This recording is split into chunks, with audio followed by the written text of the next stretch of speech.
जय हिंद साथियों, unique classes with Sonu channel में आपका स्वागत है। आज के इस वीडियो में हम बात करेंगे कक्षा 10 विषय विज्ञान पाठ 3 धातु तथा अधातु। दोस्तों, इस वीडियो में हम आज पाठ 3 को पूरी तरह से समाप्त करेंगे। तो दोस्तों, वीडियो को लास्ट तक देखिएगा, क्योंकि एक ही वीडियो में पूरे चैप्टर को अच्छे से क्लियर किया जाएगा। और पहले हम बहुविकल्पी प्रश्नों के बारे में अध्ययन करेंगे, फिर हम अति लघु उत्तरी, फिर हम लघु उत्तरी और फिर विस्तृत उत्तरी प्रश्नों के बारे में चर्चा करेंगे। इस प्रकार से क्वेश्चनों को और जितने भी क्वेश्चन होंगे सभी बोर्ड एग्जाम की दृष्टि से बहुत ही महत्वपूर्ण क्वेश्चन होंगे। तो चलिए बिना देरी किए हुए वीडियो को स्टार्ट करते हैं। बहुविकल्पी प्रश्न की ओर बढ़ते हैं, जो कि आपके बोर्ड एग्जाम में 1 नंबर का पूछा जाता है। पहला प्रश्न है हमारा, निम्नलिखित में से कौन सी धातु जल के साथ सामान्य ताप पर ही अभिक्रिया कर लेती है, अर्थात हाइड्रोजन गैस निकालती है। निम्नलिखित में से कौन सी धातु जल के साथ सामान्य ताप पर ही अभिक्रिया कर लेती है, अर्थात हाइड्रोजन गैस निकालती है? उत्तर सोडियम तथा कैल्शियम। सोडियम तथा कैल्शियम। नेक्स्ट क्वेश्चन, निम्नलिखित में से कौन सी धातु अम्ल के साथ हाइड्रोजन स्थापित करती है? उत्तर मैग्नीशियम Mg। निम्नलिखित में से कौन सी धातु अम्ल के साथ हाइड्रोजन स्थापित करती है? मैग्नीशियम। नेक्स्ट क्वेश्चन, निम्न में से कौन सी धातु अम्ल से हाइड्रोजन विस्थापित नहीं करती? कॉपर। निम्नलिखित में से कौन सी धातु अम्ल से हाइड्रोजन विस्थापित नहीं करती? कॉपर। नेक्स्ट, एंटीमनी है उपधातु। एंटीमनी क्या है? उपधातु है। नेक्स्ट क्वेश्चन, फफोलेदार कॉपर है वह कॉपर जिसमें 2% अशुद्धियाँ होती हैं। फफोलेदार कॉपर क्या है? वैसे कॉपर हैं जिनमें 2% की क्या होती है? अशुद्धियाँ होती हैं। नेक्स्ट क्वेश्चन, मैट में मुख्यतः होता है Cu2s तथा Fe(s), Cu2s तथा Fe(s). नेक्स्ट, परावर्तनी भट्ठी का उपयोग होता है निस्तापन में। परावर्तनी भट्ठी का उपयोग होता है निस्तापन में। नेक्स्ट, पीतल है एक मिश्र धातु है। पीतल क्या है? एक मिश्र धातु है। नेक्स्ट, कांसे की प्रतिमाएं बनी होती हैं कॉपर टिन की। कांसे की प्रतिमाएं बनी होती हैं कॉपर टिन की। नेक्स्ट, अमलगम होते हैं विषमांगी मिश्रण।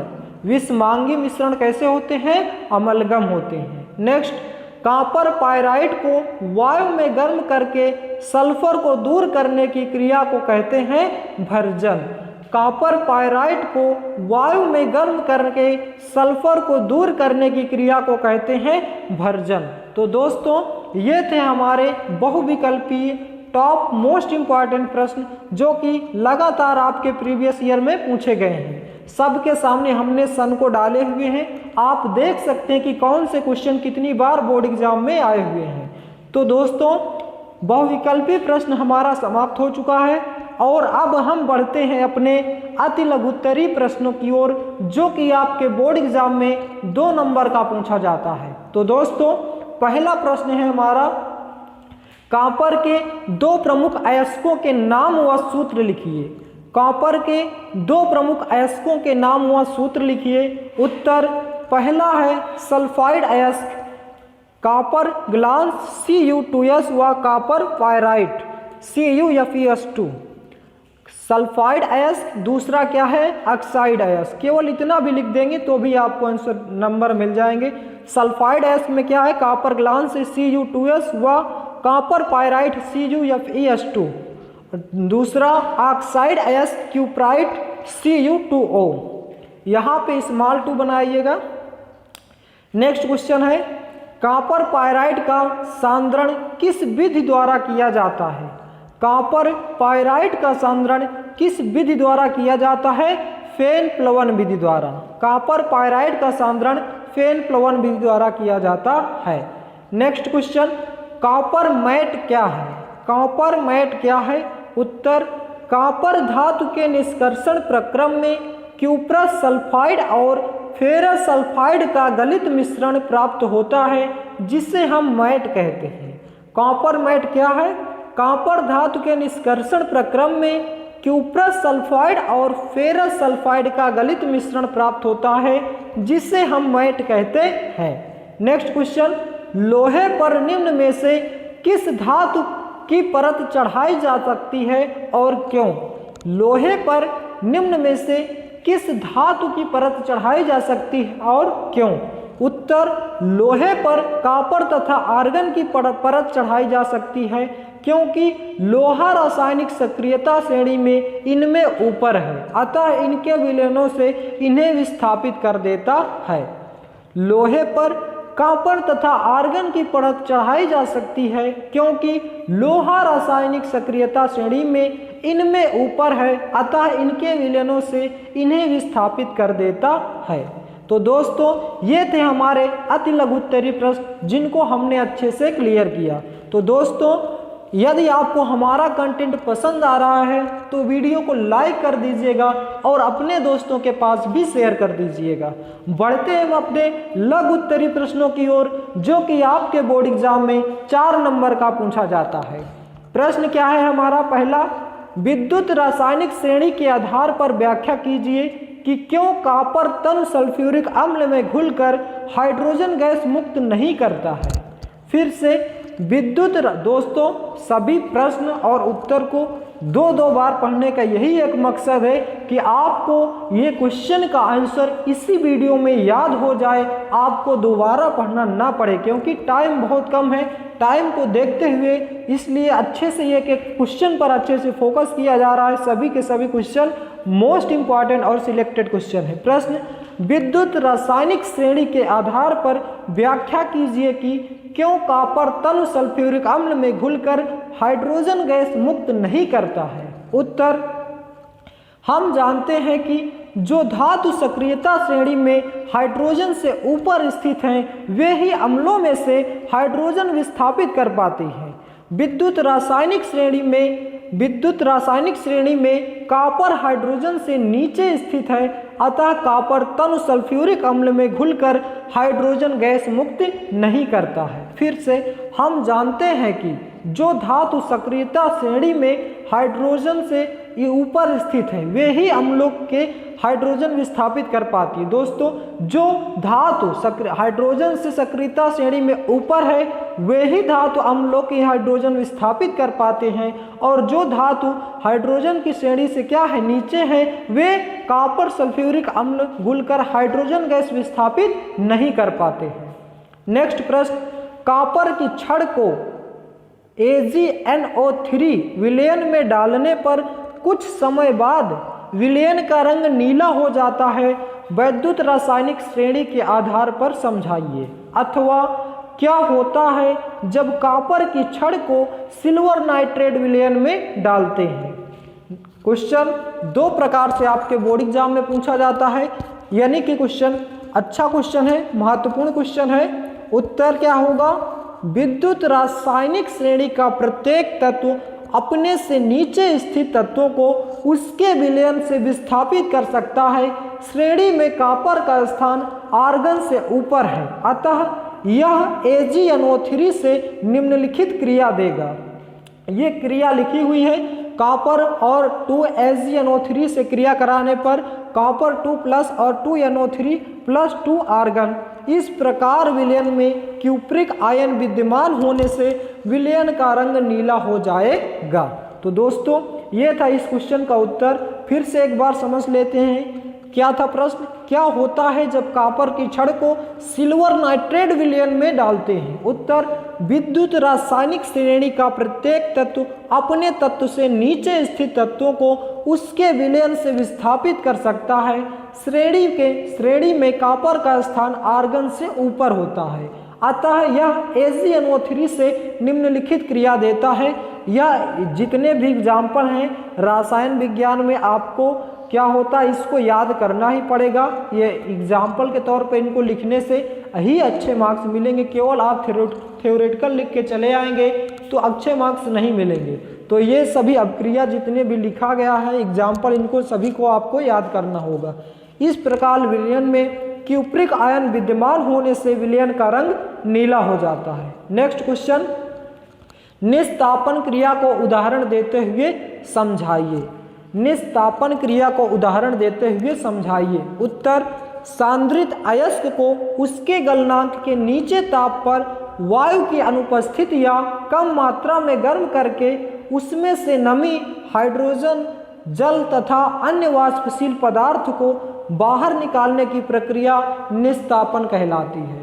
सांद्रित अयस्क को उसके गलनांक के नीचे ताप पर वायु की अनुपस्थिति या कम मात्रा में गर्म करके उसमें से नमी, हाइड्रेशन, जल तथा अन्य वाष्पशील पदार्थों को बाहर निकालने की प्रक्रिया को निस्तापन कहते हैं। इस प्रक्रम में अयस्क को बिल्कुल भी पिघलने नहीं दिया जाता है। धातु कार्बोनेटों तथा हाइड्रोक्साइडों को गर्म करके साबुन, कार्बन डाइऑक्साइड तथा जल का निष्कासित करके धातु ऑक्साइड को प्राप्त करना ही निस्तापन कहलाता है। निस्तापन प्रक्रम में फलस्वरूप अयस्क शुष्क तथा छिद्रमय हो जाता है। उदाहरण, बॉक्साइड अयस्क का निस्तापन करने पर उसमें उपस्थित हाइड्रोजन जल वाष्पित होकर बाहर निकल जाता है। फिर से निस्तापन निस्तापन क्रिया को उदाहरण देते हुए समझाइए। सांद्रित अयस्क को उसके गलनांक से नीचे ताप पर वायु की अनुपस्थिति या कम मात्रा में गर्म करके उसमें से नमी, हाइड्रोजन, जल तथा अन्य वाष्पशील पदार्थों को बाहर निकालने की प्रक्रिया को निस्तापन कहते हैं। इस प्रक्रम में अयस्क को बिल्कुल भी पिघलने नहीं दिया जाता है। धातु कार्बोनेटों तथा हाइड्रोक्साइडों को गर्म करके कार्बन डाइऑक्साइड तथा जल का निष्कासित करके धातु ऑक्साइड को प्राप्त करना ही निस्तापन कहलाता है। निस्तापन प्रक्रम के फलस्वरूप अयस्क शुष्क तथा छिद्रमय हो जाता है। उदाहरण, बॉक्साइड अयस्क का निस्तापन करने पर उसमें उपस्थित हाइड्रोजन जल वाष्पित होकर बाहर निकल जाता है। नेक्स्ट क्वेश्चन, अयस्क तथा खनिज में अंतर स्पष्ट कीजिए। एक क्वेश्चन दोस्तों आपसे इस प्रकार का भी पूछेगा कि अंतर करने वाले, जैसे अयस्क तथा खनिज में अंतर, लवण तथा क्षार में अंतर, इस प्रकार से एक क्वेश्चन आपके बोर्ड एग्जाम में जरूर पूछा जाएगा। उत्तर क्या है? खनिज। प्रकृति में पृथ्वी के अंदर धातु तथा उनके यौगिक जिस रूप में पाए जाते हैं उनको खनिज कहते हैं। पृथ्वी में या प्रकृति में पृथ्वी के अंदर धातु तथा उनके यौगिक जिस रूप में पाए जाते हैं उनको हम खनिज कहते हैं। दोस्तों, जिसका मतलब जो भी तत्व हमें खुदाई करने से प्राप्त होता है उसी को हम क्या कहते हैं? खनिज कहते हैं। नेक्स्ट, अयस्क। जिन खनिज से किसी धातु को प्रचुर मात्रा में कम व्यय पर आसानी से प्राप्त किया जा सके उससे हम उस खनिज को, उस विशिष्ट धातु का अयस्क कहते हैं। अयस्क दोस्तों हमें किनसे प्राप्त किए जाते हैं? खनिज से ही प्राप्त किए जाते हैं। जिन खनिज से किसी धातु को प्रचुर मात्रा में कम व्यय पर आसानी से प्राप्त किया जा सके उस खनिज को, उस विशिष्ट धातु का अयस्क कहते हैं। अयस्क तथा खनिज में अंतर। सभी अयस्क खनिज हो सकते हैं परंतु सभी खनिज अयस्क नहीं हो सकते। इसका यही कारण है दोस्तों, क्योंकि अयस्क जो होते हैं वह खनिज से प्राप्त होते हैं, इसीलिए सभी अयस्क खनिज हो सकते हैं परंतु सभी खनिज अयस्क नहीं हो सकते। नेक्स्ट क्वेश्चन है हमारा, गालक किसे कहते हैं? स्पष्ट कीजिए। किसी एक अम्लीय गालक की क्रिया को केवल रासायनिक समीकरण द्वारा स्पष्ट कीजिए। प्रश्न, गालक किसे कहते हैं? स्पष्ट कीजिए। किसी एक अम्लीय गालक की क्रिया को केवल रासायनिक समीकरण द्वारा स्पष्ट कीजिए। उत्तर, वह पदार्थ जो अयस्क में उपस्थित अशुद्धियों के साथ उच्च ताप पर क्रिया करके उन्हें सरलता से गलाकर अलग होने वाले पदार्थों के रूप में दूर कर देते हैं उन्हें हम गालक कहते हैं। वह पदार्थ जो अयस्क में उपस्थित अशुद्धियों के साथ उच्च ताप पर क्रिया करके इन्हें सरलता से गलाकर अलग होने वाले पदार्थों के रूप में दूर कर देते हैं गालक कहलाते हैं। सरलता से गालक पर अलग अलग होने वाले पदार्थों को धातुमल कहते हैं। जो किसी गालक से सरलता से अलग हो जाते हैं उन्हें हम क्या कहते हैं? धातुमल कहते हैं। गालक दो प्रकार के होते हैं, अम्लीय गालक और क्षारीय गालक। वह पदार्थ जो अयस्क में उपस्थित अशुद्धियों के साथ उच्च ताप पर क्रिया करके इन्हें सरलता से गलाकर अलग होने वाले पदार्थों के रूप में दूर कर देते हैं, उसे हम गालक कहते हैं। सरलता से गालक पर अलग होने वाले पदार्थों को धातुमल कहते हैं। गालक दो प्रकार के होते हैं, पहला अम्लीय गालक, दूसरा क्षारीय गालक। नेक्स्ट क्वेश्चन, धातुमल किसे कहते हैं? समझाइए। अयस्क में उपस्थित अशुद्धियों की गालक से क्रिया के फलस्वरूप बने गलनीय पदार्थ को धातुमल कहते हैं। अयस्क में उपस्थित अशुद्धियों की गालक से क्रिया के फलस्वरूप बने गलनीय पदार्थों को धातुमल कहते हैं। उदाहरण, जब क्षारीय गालक अम्लीय अशुद्ध के साथ क्रिया करता है तो मैग्नीशियम सल्फेट सिलिकेट धातुमल के रूप में पृथक हो जाता है। जब क्षारीय गालक अम्लीय अशुद्ध के साथ क्रिया करता है तो मैग्नीशियम सिलिकेट धातुमल के रूप में पृथक हो जाता है। नेक्स्ट क्वेश्चन, दोस्तों यह क्वेश्चन को बहुत अच्छे से तैयार कर लीजिएगा क्योंकि यह क्वेश्चन अपने आप में बहुत ही महत्वपूर्ण क्वेश्चन है। हो सकता है इस बार 100% यह क्वेश्चन आपके बोर्ड एग्जाम में पूछा ही जाए। प्रश्न क्या है हमारा? भर्जन क्या है? कॉपर पाइराइट के भर्जन में होने वाली अपक्रियाओं के समीकरण लिखिए। फिर से, भर्जन क्या है? कॉपर पाइराइट के भर्जन में होने वाली अभिक्रियाओं के समीकरण लिखिए। उत्तर, सांद्रित अयस्क को अकेले या किसी अन्य पदार्थों के साथ मिलाकर के उसके गलनांक के नीचे वायु की नियंत्रित मात्रा की उपस्थिति में गर्म करने की क्रिया को भर्जन कहा जाता है। यह मुख्यतः सल्फाइड अयस्कों के लिए प्रयुक्त की जाती है। भर्जन तथा निस्तापन में केवल इतना ही अंतर होता है कि भर्जन निस्तापन की अपेक्षा कुछ अधिक ताप पर तथा वायु की नियंत्रित मात्रा में उपस्थित में पूर्ण होती है। भर्जन की क्रिया के द्वारा अयस्क आंशिक या पूर्ण रूप से ऑक्सीकृत हो जाता है। भर्जन की क्रिया को परावर्तनी भट्ठी में कराते हैं। उदाहरण, सांद्रित कॉपर पाइराइट को कम ताप पर वायु की नियंत्रित मात्रा की उपस्थिति में परावर्तनी भट्ठी में गर्म करने पर निम्नलिखित अभिक्रियाएं संपन्न होती है।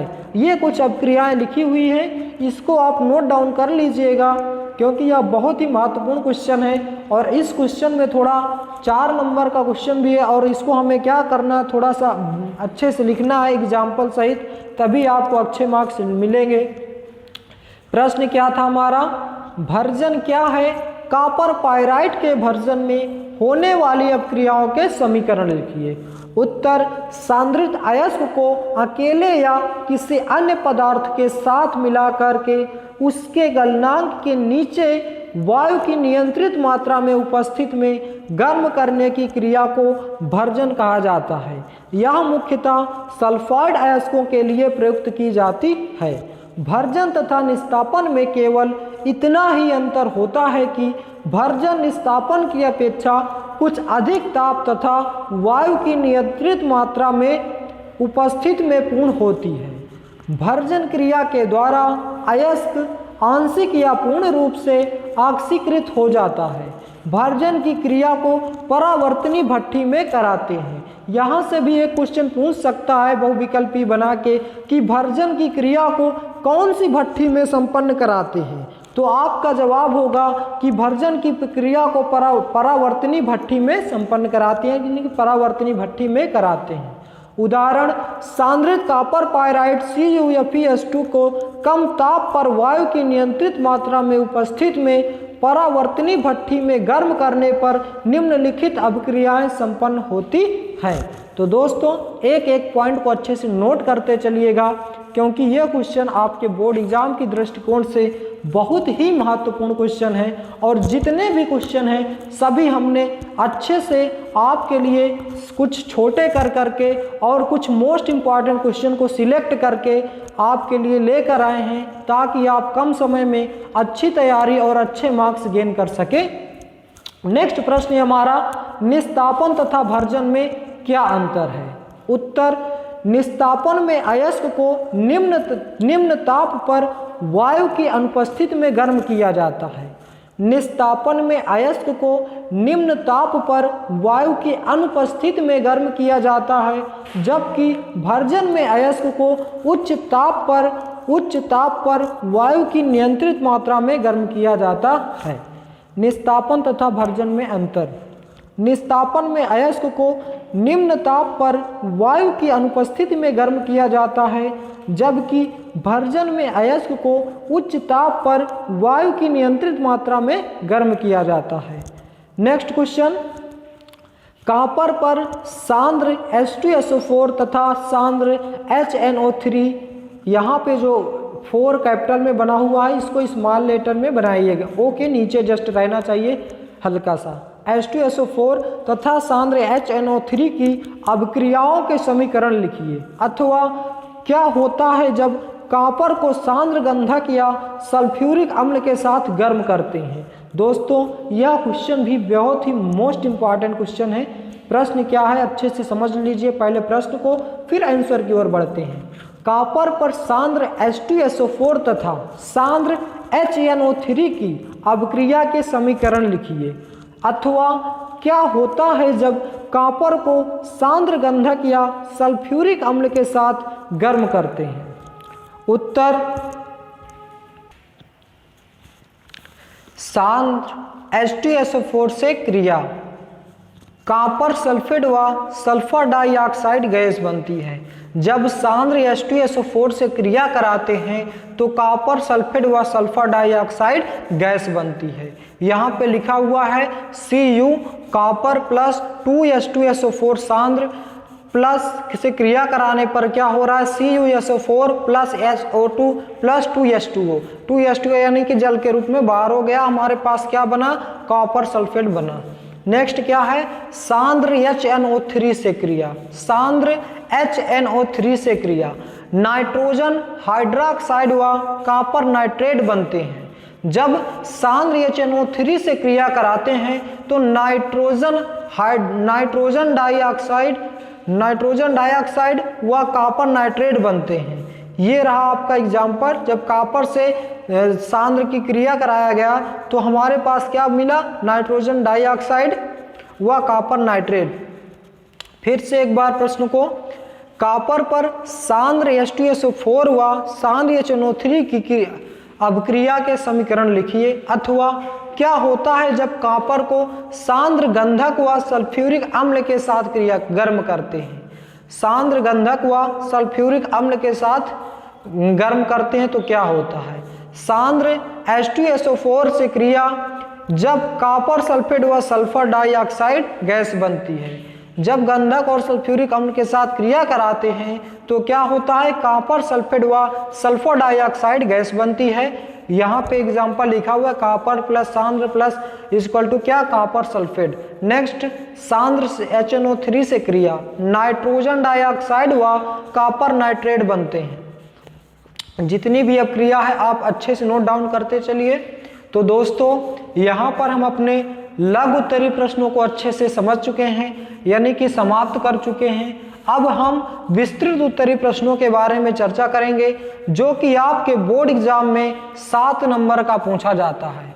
दोस्तों 7 नंबर का पूछा जाता है विस्तृत उत्तरीय प्रश्न, तो आपको किसी भी कीमत में नहीं छोड़ना है, एक एक क्वेश्चन को तैयार करना है। जब आप विस्तृत उत्तरीय क्वेश्चनों को अच्छे से क्लियर कर लेंगे तो आप लघु उत्तरीय और अति लघु उत्तरीय प्रश्नों को तो आसानी से ही सॉल्व कर जाएंगे। इसलिए नोट डाउन सभी क्वेश्चनों को करिए और अच्छे से क्लियर करते चलिए। जो क्वेश्चन हम आपको बता दे रहे हैं, या जैसे यह क्वेश्चन प्रश्न नंबर 1 है विस्तृत उत्तरीय का, यह क्वेश्चन भी आपके बोर्ड एग्जाम में लगातार देख सकते हैं आप 2009 से 2020, 21, 22 हर साल पूछा गया है। इसलिए इस क्वेश्चनों को आप अच्छे से तैयार कर लीजिए। प्रश्न क्या है हमारा, मिश्र धातु किसे कहते हैं? कॉपर की दो प्रमुख मिश्र धातुओं के नाम, संघटन व उपयोग लिखिए। क्वेश्चन भी आपको याद होने चाहिए। जैसे ही एग्जाम में क्वेश्चन दिख जाए तो तुरंत आपके दिमाग में आ जाए कि हाँ इस क्वेश्चन को हमने पढ़ा था और उसका आंसर ये होगा। इसलिए आप अच्छे से एक क्वेश्चन को भी एक दो बार अच्छे से रीड करिए, तब उसके आंसर आप अच्छे से तैयार कीजिए। प्रश्न क्या है, मिश्र धातु किसे कहते हैं? कॉपर की दो प्रमुख मिश्र धातुओं के नाम, संघटन व उपयोग लिखिए।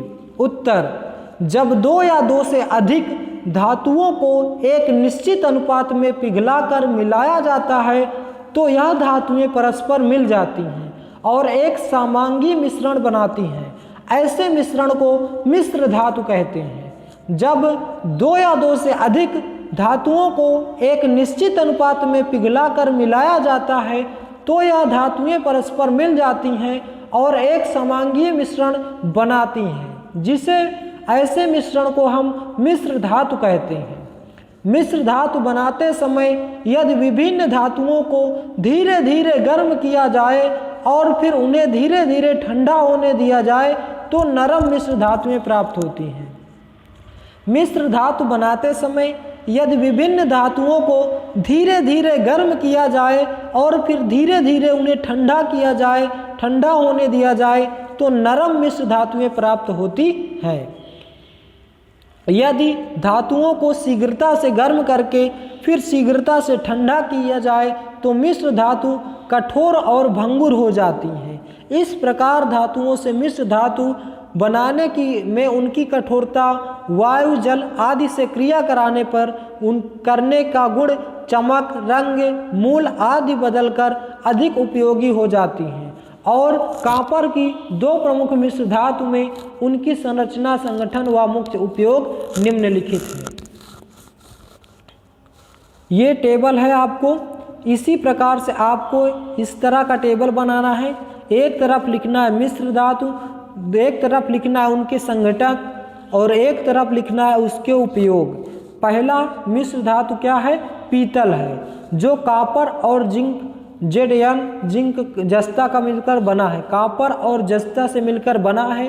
कॉपर की मात्रा 70% और जिंक यानी कि जस्ता की मात्रा 30% है और इसका उपयोग तार, मशीनों के पुर्जे, बर्तन बनाने में किया जाता है।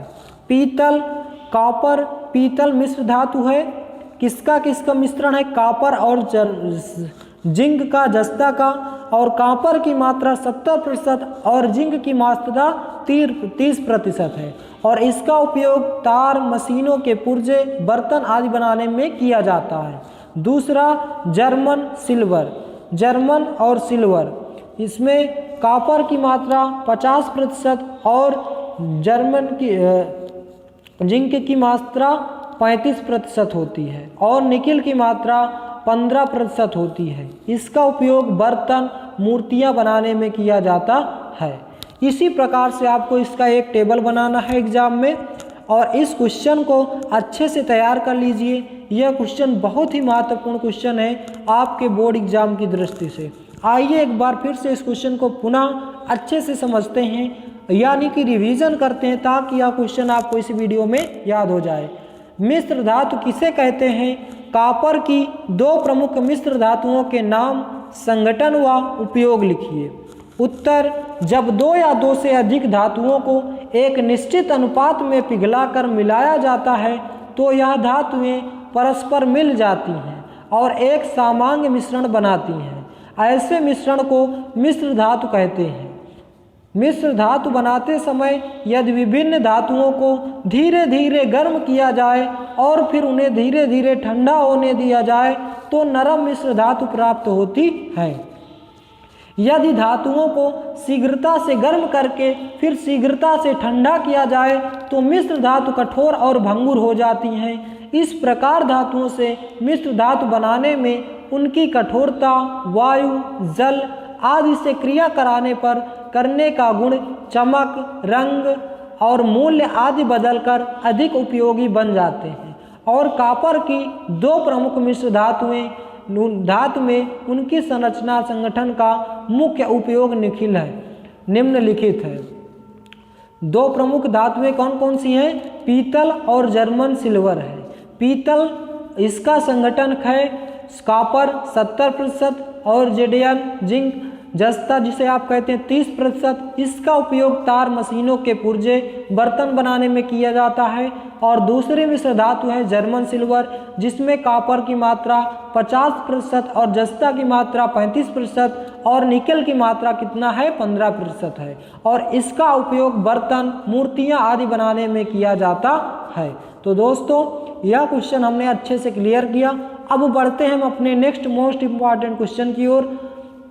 दूसरा प्रश्न क्या है? कॉपर की दो प्रमुख अयस्कों के नाम लिखिए, विषैमरीकरण को सचित्र वर्णन समझाइए एवं अभिक्रिया का रासायनिक समीकरण दीजिए, अथवा फेन प्लवन विधि का संक्षिप्त टिप्पणी लिखिए। अगर आपसे फेन प्लवन विधि का संक्षिप्त टिप्पणी लिखने कहता है तो केवल फेन प्लवन विधि का संक्षिप्त टिप्पणी ही लिखेंगे। दूसरा, विषैमरीकरण पर टिप्पणी लिखिए। जब आपको किसी एक पॉइंट कह देता है अलग से तो केवल उतना ही लिखेंगे, नहीं तो यह क्वेश्चन जैसे दूसरा है ऊपर, तो इस क्वेश्चन को फिर पूरे डिटेल से आपको लिखना पड़ेगा। तांबे के मुख्य अयस्क का नाम तथा सूत्र लिखिए, इसके सांद्र की विधि का वर्णन कीजिए। यानी कि एक क्वेश्चन आपको देखने को मिलेगा, या तो टिप्पणी कह देगा लिखने को, या तो जैसे फर्स्ट क्वेश्चन है हमारा, इसमें कॉपर की दो प्रमुख अयस्कों के नाम लिखिए, तो फिर आपको पूरा विस्तार से इसका वर्णन करना होगा। तो जैसा भी आपके एग्जाम में पूछता है वैसे ही आपको इसको लिखना है। चलते हैं इसके उत्तर की ओर। उत्तर, तांबे का मुख्य अयस्क कॉपर पायराइट है। कॉपर पायराइट के अतिरिक्त कॉपर के दो प्रमुख अयस्क कॉपर ग्लांस Cu2S तथा क्यूप्राइट Cu2O। कॉपर के दो प्रमुख अयस्क निम्नलिखित हैं। पहला, अयस्क का सांद्रण। अयस्क का सांद्रण क्या है? सल्फाइड अयस्क का सांद्रण फेन प्लवन विधि द्वारा किया जाता है।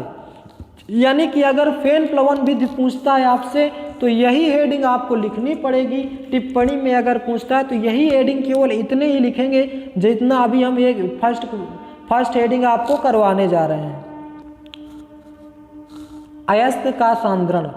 सल्फाइड अयस्क का सांद्रण फेन प्लवन विधि द्वारा किया जाता है।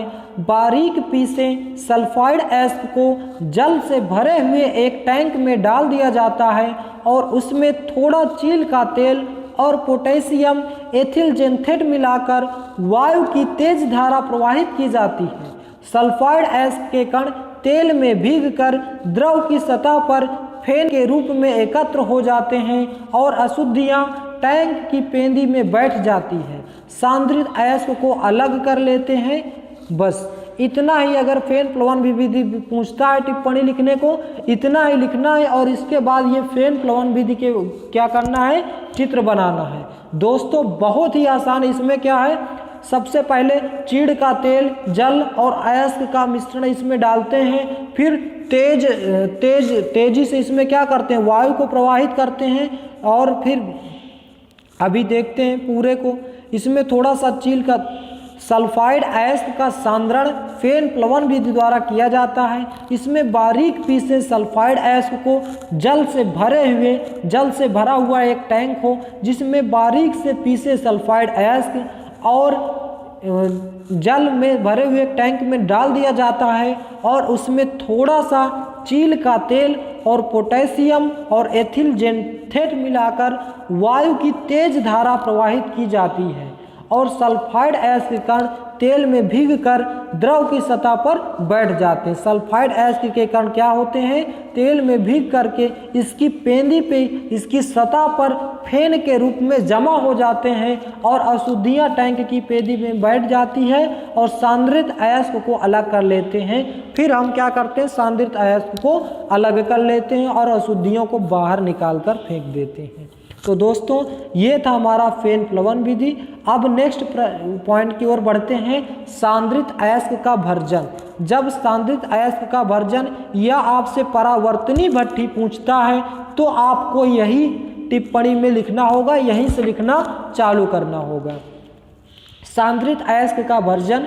कॉपर पायराइट के सांद्रित अयस्क को परावर्तनी भट्ठी में रखकर कम ताप पर तथा नियंत्रित वायु की उपस्थिति में इतना गर्म किया जाता है कि वह बिना पिघले ऑक्सीकृत हो जाए और इस प्रकार सांद्रित अयस्क का भर्जन हो जाता है और अयस्क में उपस्थित सल्फर और आर्सेनिक तथा एंटीमनी के अपद्रव्य ऑक्सीकृत होकर अपने ऑक्साइड बनाते हैं जो वाष्प के रूप में अलग हो जाते हैं। ये रहा दोस्तों परावर्तनी भट्ठी का चित्र और ये कुछ एग्जाम्पल्स लिखे हुए इसके नीचे, इसको भी आपको अच्छे से नोट डाउन करना है। फिर से एक बार पढ़ते हैं इसको। सांद्रित अयस्क का भर्जन। कॉपर पायराइट के सांद्रित अयस्क को परावर्तनी भट्ठी में रखकर कम ताप पर तथा नियंत्रित वायु की उपस्थिति में इतना गर्म किया जाता है कि वह बिना पिघले ऑक्सीकृत हो जाए। इस प्रकार सांद्रित अयस्क का भर्जन हो जाता है। अयस्क में उपस्थित सल्फर और आर्सेनिक तथा एंटीमनी के अपद्रव्य ऑक्सीकृत होकर अपने ऑक्साइड बनाते हैं जो वाष्प के रूप में अलग हो जाते हैं। Next point, बेसेमरीकरण। बेसेमरीकरण भी था क्वेश्चन में, तो इसको हम लोग भी क्या करते हैं, पढ़ते हैं। प्रगलन से प्राप्त गलित मैट में थोड़ी क्वार्ट्ज सिलिका मिलाकर एक बेसिमर परावर्तक में भर दिया जाता है और उसमें वायु का झोंका प्रवाहित किया जाता है। गलित मैट और क्वार्ट्ज के मिश्रण में वायु का झोंका प्रवाहित होने करने पर निम्नलिखित अभिक्रिया होती है। पहला, मैट में उपस्थित फेरस सल्फाइड ऑक्साइड में परिवर्तित हो जाता है। दूसरा, सिलिका से सहयोग करके आयरन सिलिकेट बनाता है जो धातुमल कहलाता है। यह हल्का होने के कारण ऊपर आ जाता है और यह अभिक्रिया लिखा गया है example FeO plus SiO2 plus FeSiO3 का निर्माण हो रहा है। तो दोस्तों ये था क्वेश्चन जो कि आपके विस्तृत उत्तरीय क्वेश्चन था। इसको आइए एक बार फिर से एक ही बार में पूरा रिवीजन करते हैं ताकि आपको अच्छे से क्लियर हो जाए।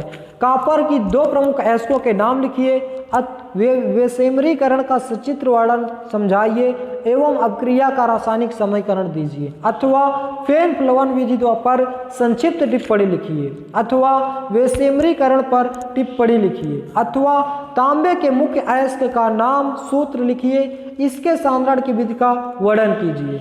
उत्तर, तांबे का मुख्य अयस्क कॉपर पायराइट है। कॉपर पायराइट के अतिरिक्त कॉपर के दो प्रमुख अयस्क कॉपर ग्लांस Cu2S तथा क्यूप्राइट Cu2O।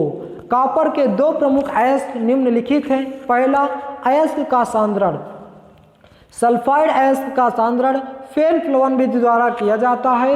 बारीक पीसे सल्फाइड अयस्क को जल से भरे हुए टैंक में डाल दिया जाता है और उसमें थोड़ा चील का तेल और पोटेशियम और एथिल जेंथेड मिलाकर वायु की तेज धारा प्रवाहित की जाती है। सल्फाइड अयस्क के कण तेल में भीगकर द्रव की सतह पर फेन के रूप में एकत्र हो जाते हैं और अशुद्धियां टैंक की पेंदी में बैठ जाती है, सांद्रित अयस्क को अलग कर लेते हैं।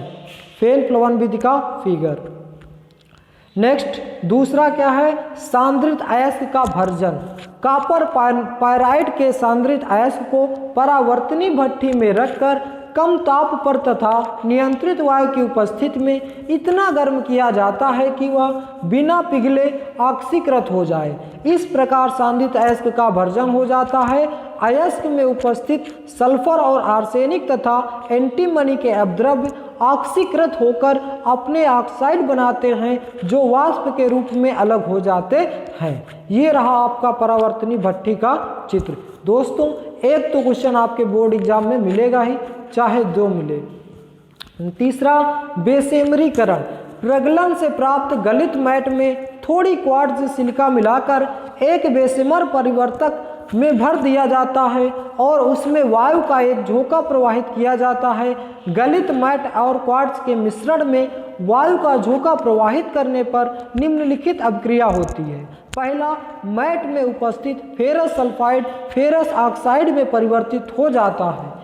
2Fe plus 3O2 = 2FeO plus 2SO2, दूसरा, सिलिका के सहयोग करके आयरन सिलिकेट बनाता है जो धातुमल कहलाता है। यह हल्का होने के कारण ऊपर आ जाता है, जैसे FeO प्लस SiO2 FeiO3।